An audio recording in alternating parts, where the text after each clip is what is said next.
Nessa girl, y'all gonna have to pardon this irregular setup that y'all not used to.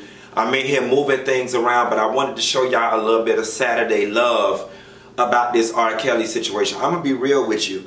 After watching the first 2 hours on the first night and then doing the live that I did yesterday, I could not even bring myself to watch that second part or the second night of this R. Kelly documentary thing. I was left feeling empty. I was left feeling like, what more is there to tell? Like, oh my God, it can't get any worse than what we've already had, and we still got 2 more parts or 2 more nights. And y'all, I'm deeply disturbed.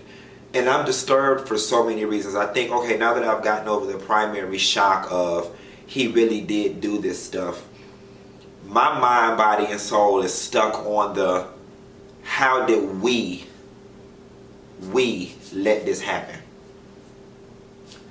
That's really where my head is right now, and I'm sitting over here feeling guilty as hell, and I ain't even did nothing.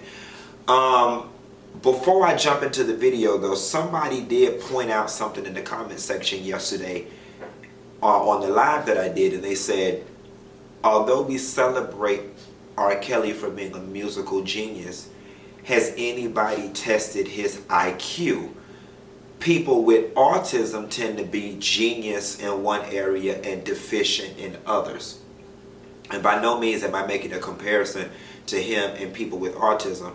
I'm simply saying it is possible for your mind to be underdeveloped and for you to have a very low IQ, or like we like to say in the black community, be slow and still be genius at something.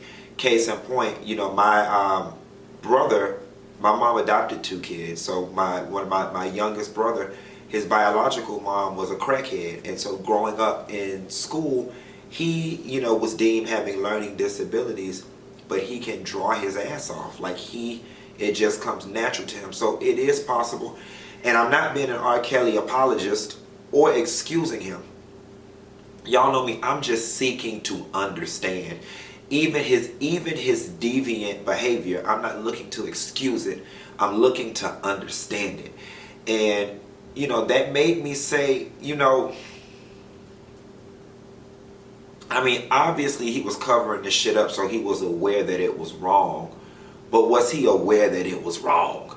You know, I don't know. I'm just throwing it out there. But I am glad that they did this additional part to the series, because it did leave a few unanswered questions answered, and it left me having a slight bit more compassion for Sparkle now that I've been able to do a little research and get a little more understanding of what went on and what she sacrificed and how she did sing aloud once things, you know, were cleared for her. But I'm still side-eyeing the hell out of her, because Sparkle, you turned a blind eye for a very long time for personal gain.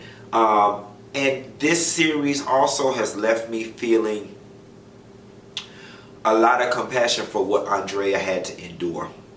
You know, it's one thing to hear about these one-off situations that people have in their life. We all have had traumatic things happen to us. But for this lady to have been living in a perpetual state of abuse, I'm like, wow. And these are just the things she's willing to tell us. You know, there's always the things I'm willing to share and the things that I'm not.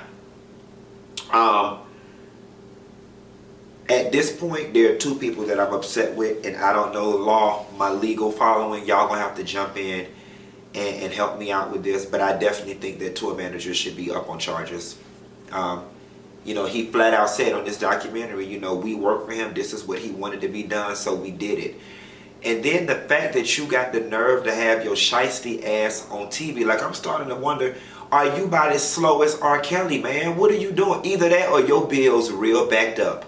And granted, I know that they pay people for their time for documentaries, but you ain't getting no 6-figure payout. You know what I'm saying? You got paid a couple $1,000s, I'm sure less than 10, to do this damn interview. And there must be no accountability in his village, because I could not do a tell-all documentary like this telling my parts in this, and the current friends and family that I have still fuck with me. I don't care if the dirty deeds were done 20 years ago. My friends and family would not tolerate that. And I'm just not understanding how you're able to get on TV and so eloquently speak your piece and tell this man business and talk about how you basically helped him. Now, you know what? Now that I think about it,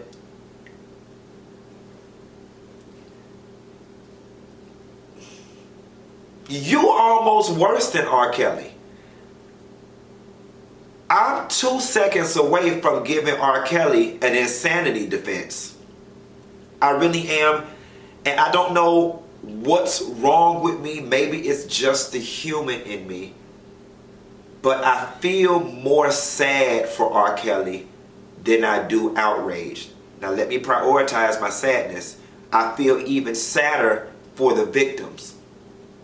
But I feel sad for him too, and I don't know why.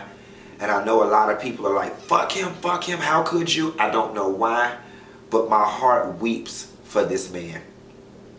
And if I'm going to give R. Kelly the insanity IQ stupid defense, the documentary said he was slow. Let's just say we're going to excuse him for 30 seconds. But you weren't, Mr. Tour Manager. You knew better. And then the best friend, Andrea Kelly, needs to divorce your ass as her brother. You're his closest friend. He's married to your sister. And you've seen the tapes. I love my sister husband to death. I wish that motherfucker ever would get comfortable enough with me to show me evidence of him cheating on my goddamn sister. What is, like, Chicago people, and I know I can't put this on the whole Chicago, I'm just going to put it on this south side. What the fuck is wrong with y'all? Like, I got Andrea number, or I'm going to call Tori Hart and get Andrea number. Who I know got Andrea? I call Candy or somebody to get Andrea number. Andrea, you got some explaining to do. I'm curious to know what Andrea's relationship is with her brother at this point. I ain't even got into the damn notes of the documentary because I'm so floored at some of the shit that was going on here. It baffles me, but I completely understand how Andrea knew absolutely nothing. And this last part of this documentary with her and that baby, we'll get into that. Let me not make this super lengthy and just get into these damn notes. These tapes. So Lisa, there's some clarity you're going to need to provide for me about these tapes. Lisa was in there looking through the bag of tapes and she took the one that had her on it. I get it. I would have done the same thing. Where Lisa loses me is that she did not burn or destroy the tape or keep it in her possession. You got it back to your hotel room. At that point, I would have threw the shit in the garbage or burned it. Lisa then gives the tape to some of R. Kelly's artists. I guess she trusted them. You know, I'm starting to learn more about this victim mentality, and maybe, you know, her brain wasn't working logically and she trusted these people. So she was so scared that he would find out that she had the tape that she gave it to them. Doesn't make sense to me, but I'm going to go ahead and rock with what the lady's saying. Then the news station gets a fax that R. Kelly is messing with underage girls. The shit hits the fan. Somehow or another, Lisa ends up calling R. Kelly, telling R. Kelly that she took the tape. All the while, the tour manager reveals that R. Kelly admitted to him that he has a problem. He can't stop with the little girls. He can't stop taping himself. The best friend talking about he knew about the tapes. That tour manager, you going to hell with gasoline draws on. I'm going to make a whole nother video dedicated to your ass. If it's the last thing I do, I'm going to fuck up your world because this is some bullshit. I don't know why in this moment I'm more mad with the tour manager than I am R. Kelly. Am I the only one feeling this way? Like, I'm more outraged with the tour man than I am with R. Kelly. Nevertheless, here's what baffles me then. Oh, I guess Lisa says she didn't want the tape to get out with her on it, and I could get not wanting to be embarrassed. But she calls R. Kelly and tells him she took the tape and this who got it.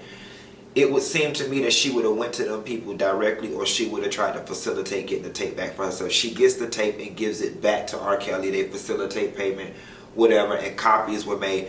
Niggas already know, bitch. when you get a hold of a tape or a picture of somebody, a copy is going to always be made. Like that's just the rule of the game. Now, it ain't no other copies, like hell it ain't. Then the tape appears at the news station as it should have. Shouts out to the Chicago Tribune, because I did not know that they were the catalyst for all of this, whatever. And that was very good journalism, investigative journalism. That is what journalists are supposed to do. Hold people's feet to the damn fire. I'm glad they turned the tape in to the authorities, so on and so forth. They end up calling Sparkle. Sparkle verifies that that was her niece. Here's what gets me now with Lisa though. Lisa, you stated that you were outraged when he made you have sex with a 14-year-old. So much so that you were sick, that you took the tape or whatever. You went from being outraged and hurt that he took the tape, that he taped you with this 14-year-old girl, making you do all kind of nasty things with her, to going and getting the tape back for him, to then going back to dating / fucking him and ended up getting pregnant. Lisa, you're going to have to make this make sense for me, mama. You are hurt and traumatized, and you were done with him because he made you have sex with a 14-year-old. You were repulsed by him, so you took your tape. You didn't want nothing to do with him. You were repulsed. You get the tape back from him, and somehow you end up back with him to the point where you end up getting pregnant and having to have an abortion. I mean, and again, Lisa, much like R. Kelly, I'm trying to understand it. You said you were about 20 years old or so when you found out that you were pregnant. And I'm going to write it off, I guess, to you being young. And I imagine you were the shit amongst your friend circle because you had direct access to R. Kelly. And I'm just trying to think back to my 20-year-old self, and maybe I would have made the same mistakes and decisions that you did, because, hey, at 20 years old, you are the shit if you got a direct contact to R. Kelly. I mean, and I guess Lisa's position ain't no different than the Shawnees and the Evelyns and the Jens and all these other people that we see on reality TV who put up with stuff from a nigga as long as they do because he's got money, influence, and power. And they would never put up with any type of this foolishness if it was with Pookie, who, you know, was the assistant manager at Radio Shack. They would never give Pookie this many chances. So I'm guessing that's what it is. Sparkle, I got to talk to you for a little bit. You know, now Sparkle, you telling on yourself. And while I get it, you know, mistakes are made. I'm not going to ride you on this one, Sparkle, like I did on the last one, because I gave you enough. Mistakes were made, and hindsight is always 20/20. I know you look back and regret. I know you look back and regret not listening to your gut or your women's intuition. And we all can look back on our lives and remember feeling something and not learning that. You know, they teach us that we have 5 senses, but I was reading a book that says human beings, that we actually have far more than 5 senses, and that we don't give, science doesn't give any credit to the senses that we can tangibly quantify. And I think because we can't tangibly quantify intuition, we don't teach people how to hone it. We write it off as the spirit of discernment, so on and so forth. I think we need to first acknowledge that there's more than 5 senses. There's a 6th one called intuition, and there may be 7, 8, and 9. I can't put words to them, but there's a 6th sense called intuition, and I think we need to learn to start listening to it. Oftentimes, because we can't taste, touch, feel, see, smell it, we discount it. But have you ever noticed there are 2 people, 2 specimens on this earth that let me know intuition is very real, and somehow or another we indoctrinate it out of ourselves as we get socialized? Babies and dogs.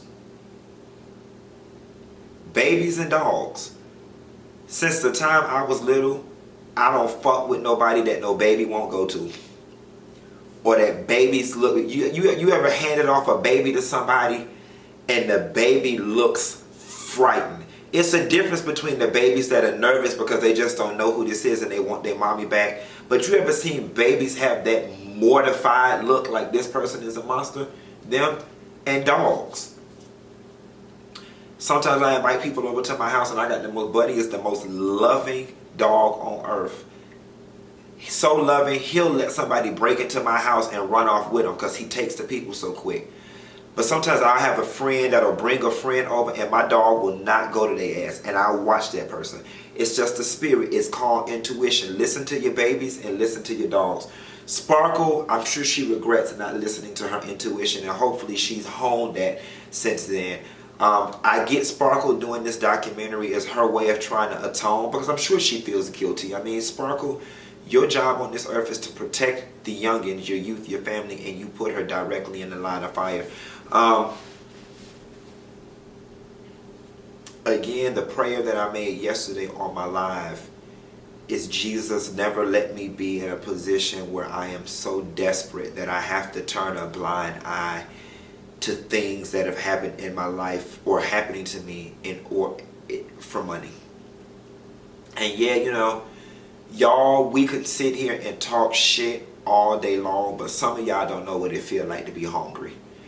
And for a bitch that has ever felt a hunger pain for real, and not just this, you know, damn, it's Wednesday and I'm broke to Friday, but to a bitch that don't been hungry before, the prospect of money does make you think a little differently when you don't have it. You know, money gives you access and gives you options. But when you don't have it and you have to reconcile, you know, I've adopted the term, and y'all hear me say it often, pay me for my pain. You gonna pay me for my pain. When you look at Sparkle niece's family, and I don't know what the socioeconomic makeup of the family is, but when you look at, okay, we living like this, the trauma has already happened. Whether he goes to jail or not, the trauma has already happened. We can report him and he go to jail and have nothing, and the trauma already happened. Or we can get this money, elevate, and the trauma already happened. As far as the young lady's trauma is concerned, it already happened. So I think their motto was, pay me for my pain. They was like, fuck it. If you gonna go to jail, she's still gonna be a victim of molestation, so you might as well pay us. I'm not saying it makes it right. I'm just trying to walk y'all through the thought process of a lot of people. And, you know, we can all sit over here on our self-righteous pedestals and high horses and say what we could and should and would not do. But bitch, we also have not had people offering us 6-figure payouts in one fell swoop. And that's how all of this happened. R. Kelly was able to pay people off. And y'all can talk y'all self-righteous bullshit, but we all got a price. Some of our price is $40, some of it is $400,000, but we all got a price. This whole thing is just so disheartening.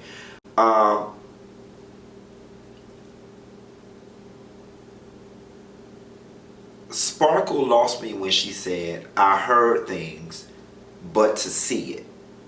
So what did you hear, Sparkle? You heard he was fool out line with your niece, but to now see it is the part that really broke you down. But you know what? I guess to Sparkle's credit, it's the same thing with me in this documentary. Yeah, we heard things about him and Aaliyah, but for Javante to actually say it happened, it's like, wow, oh shit, this shit happened. Like, yeah, I knew it happened, but nah, this shit happened. She said, but I never thought he would do this shit to my family. So again, Sparkle, you were complicit in your silence. You knew he was doing it and you was content not doing anything about it long as you was benefiting and long as he wasn't doing it to anybody in your family. Says a lot, Sparkle. You know, I'm going to write it off to you having young, naive, and caught up in the sauce too. And you paid the ultimate price for it. You lost your career. I do, you know, I gave Sparkle the business yesterday, but I do want to stand corrected in some things. And once this shit hit the fan, Sparkle really did scream from the mountaintops what the fuck going on. She tried to bring as much awareness to it, so much so to the point where she lost her career in everything she loved musically because of this, because R. Kelly was a money-making machine and people were going to insulate him. It would seem to me that there are just certain things that you can't settle outside of court. And I know that may be a dangerous precedent to set in our legal system, but it would seem to me that anything involving minors and child sex, by no means necessary can those documents be sealed and settled outside of court. I just think our laws have got to do better in protecting children, because the thing about it is, had just one of those cases been settled in the court of law and not outside of court, none of this would have happened. None of these subsequent actions would have happened. So I think the legal system, all my legal people out there, we need to look at some referendums and some amendments and something about, Tarana Burke, the lady that started the Me Too movement. I would like Alyssa Milano and all of y'all who we're seeing in these commercials, we need some legal reform.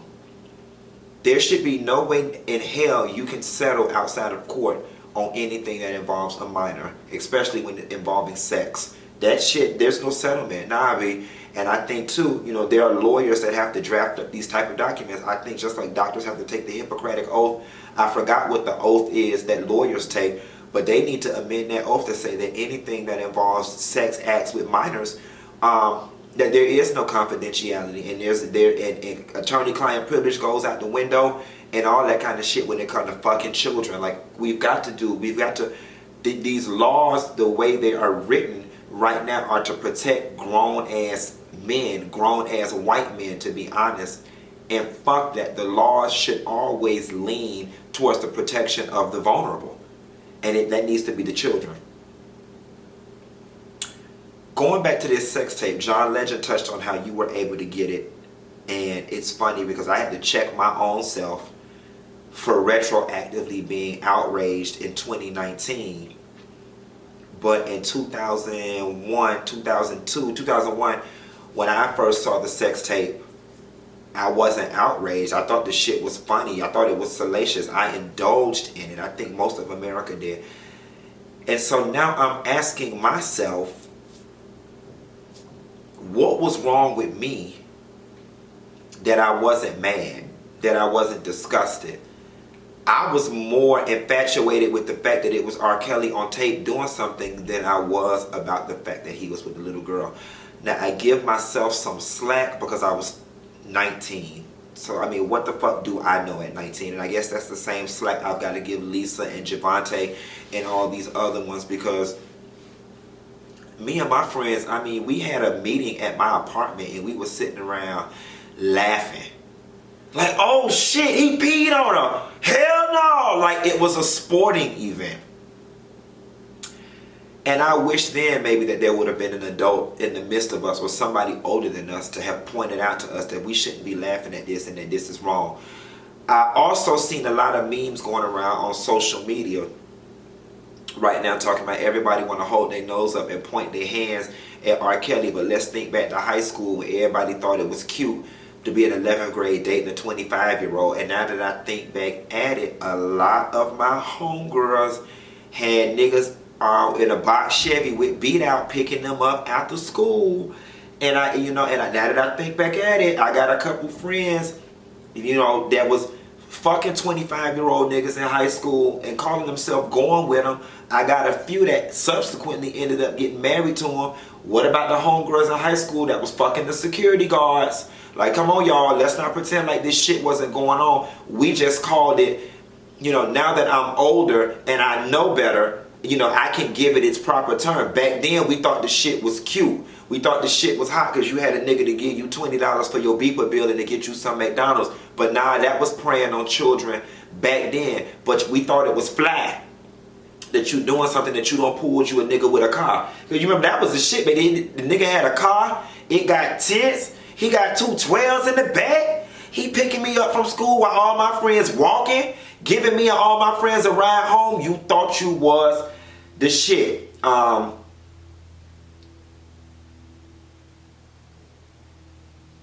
This last part that Andrea called out too was very poignant, and I bust out laughing when she was like, no shade, He can barely read and write. So who's doing this for him?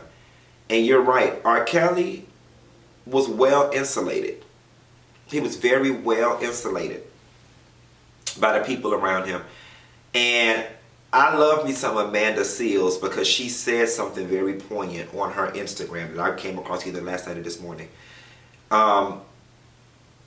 Everybody is talking about Bill Cosby and R. Kelly and about white men getting, but y'all doing this to them, but what about Harvey Weinstein and what about the rest of these white men that are getting away with this stuff?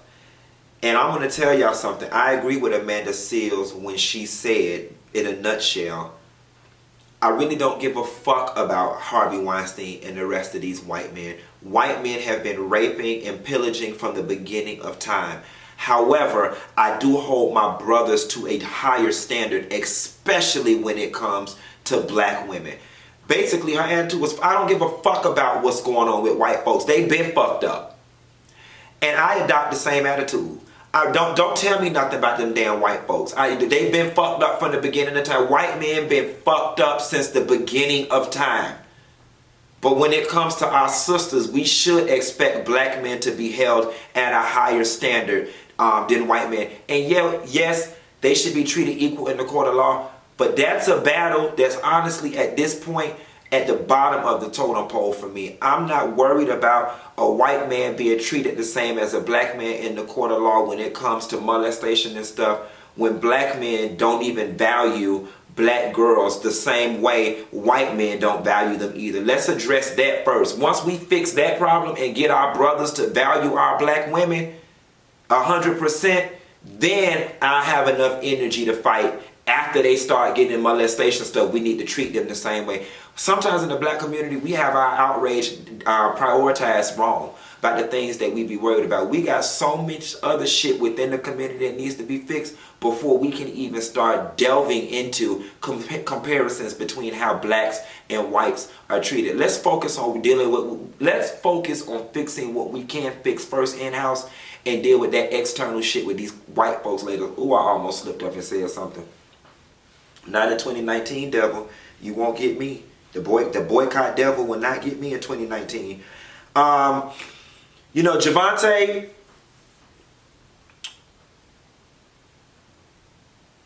Javante said, they asked her how did she find out about the tape, and she was like, it don't matter how I found out about the tape. The tape shouldn't exist. While I do agree with you, there was something so deeply rooted in that it doesn't matter. Nah, bitch, you done told everything else. How you found out about that tape?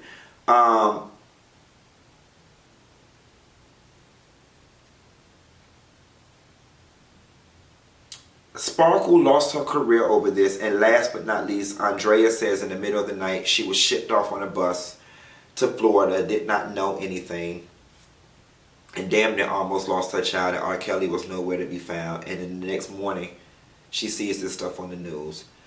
I'm going to say something to y'all. Being the resident gay boy in Miami, y'all have heard me say this a lot. I've got a lot of homegirls that fresh out of high school, early into college, got with athletes, entertainers, rappers, these high profile people. And on the outside looking in, you're thinking they're living a good life. I've been on the phone with them when they've been like, oh shoot, so-and-so just walked in the door, I got to get off the phone, I'll call you tomorrow. Or I can't go here, or I can't go there, or I can't do that. And, in the words of Billie Holiday, God bless the child that has its own. More times than not, the women that I know that are in these relationships with these athletes and entertainers, they put up with so much in the name of materialism. And it's like these men own you. And, I don't know that black men, or many black men, or the majority of black men have respect for women who don't work. And I think in our community for so long, the stay-at-home, man take care of the black woman dynamic did not exist. We hear about the strong, independent black woman. And I know there are some people out there who had moms who never had to work. That's my reminder to get ready to go to brunch. I know that there are some people out there who had moms that never worked, never had to